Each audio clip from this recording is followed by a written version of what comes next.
रमजान में कुरान जलाने पर भड़के इस्लामिक देश। सऊदी अरब ने कही ये बात। सऊदी अरब के किंग सलमान बिन अब्दुल अजीज ने डेनमार्क की राजधानी कोपनहेगन में तुर्की दूतावास के सामने रमजान के दौरान कुरान की प्रति जलाए जाने की कड़ी आलोचना की है।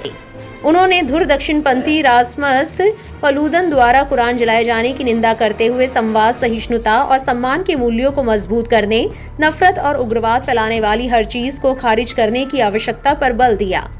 सऊदी अरब की सऊदी प्रेस एजेंसी ने जानकारी दी है कि किंग सलमान ने मंगलवार को जेद्दा में अल सलाम पैलेस में एक कैबिनेट सत्र के दौरान इस्लाम की पवित्र पुस्तक कुरान जलाने पर चर्चा की। इस्लाम विरोधी नेता रासमस पलूदन ने शुक्रवार को कोपनहेगन में तुर्की दूतावास के सामने कुरान की एक प्रति जलाई थी।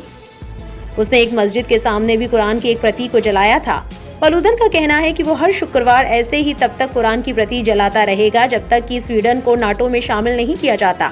दरअसल स्वीडन को नाटो में शामिल किए जाने की राह में तुर्की आड़े आता रहा है, जिसे लेकर पलूदन तुर्की दूतावास के सामने कुरान की प्रतियां जला रहा है। पलूदन ने जनवरी में भी कुरान का अपमान किया था। उसने स्वीडन में कुरान की एक प्रति पर खड़े होकर कुरान की एक दूसरी प्रति फाड़ दी थी। सऊदी अरब के विदेश मंत्रालय ने इसकी निंदा करते हुए संवाद, सहिष्णुता और सम्मान के मूल्यों को मजबूत करने और उग्रवाद को बढ़ावा देने वाली हर चीज को खारिज करने की आवश्यकता पर जोर दिया। अरब के सभी मुस्लिम देशों ने लगातार कुरान जलाए जाने की घटनाओं की निंदा की है।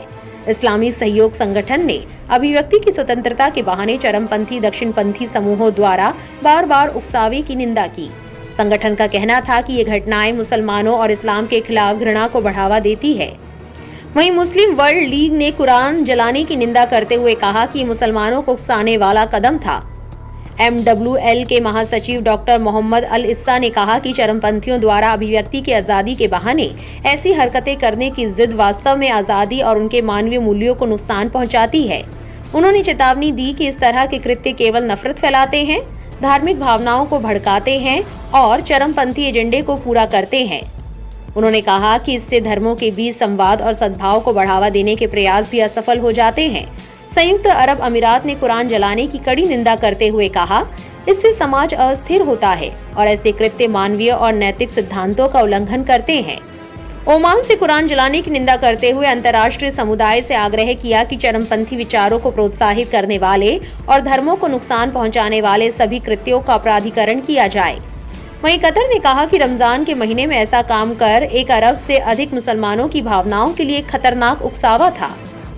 मुस्लिम देशों के बयानों के बाद जनता ने भी इस तरह की घटना पर टिप्पणी की है। एक यूजर ने लिखा, मैं लोगों से अपील करता हूं कि कुरान करीम को लोग पढ़े और उसको समझे कि अल्लाह तबार ताला ने इंसानियत के लिए कुरान में कितनी जबरदस्त इंसानों की भलाई के लिए, उनकी रहनुमाई के लिए चीजें बताई है। वहीं एक और यूजर ने लिखा, ये लोग पूरी दुनिया के लिए बहुत बड़ी बीमारी और नासूर हैं, जिनका जल्द और कठोर इलाज जरूरी है। तो वहीं एक और यूजर ने कहा, हम इसकी घोर निंदा करते हैं। किसी को भी किसी के धर्म के पवित्र ग्रंथ को जलाने या बेअदबी करने का अधिकार नहीं है। एक यूजर ने लिखा, कल भी जालिम सत्य के दुश्मन थे, आज भी वही जालिम सत्य को जलाकर समझते हैं कि मिट जाएगा। तो वहीं एक और यूजर ने कहा, भाई ये नफरती सोच सबकी बर्बादी का कारण बनेगा। Be human.